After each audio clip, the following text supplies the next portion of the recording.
साली सब बुझता नहीं। होली में साली हो मारे लुधाका जानिल तोहरो इरादा बापा का कहेलू उल्टे लहड़ गइला दीदिया के छोड़ी दीजा हमारे पपड़ गइला आके ससुराल में बिगाड़ गइला ए दीजा हो आके ससुराल में बिगाड़ गइला।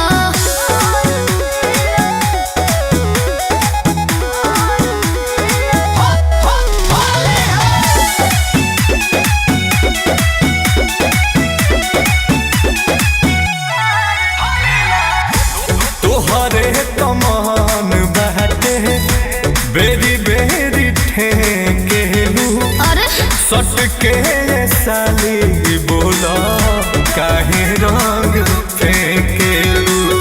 ठीक करता नहीं अरे अरे लागे समझ दे बाफार हमार जीजा सीमा के कोडला तू पार हमार जीजा कहेलू हद से बढ़ गइला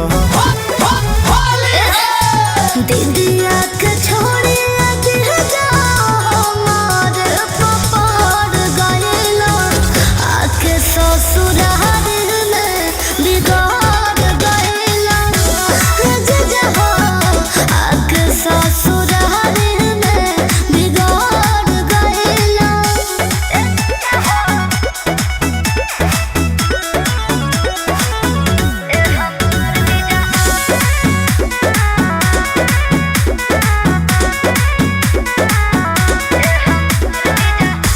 प्यार के पकौड़ी में डाल दो न बेसन काहे के फगुआ में मीठ होई तब नूरी ले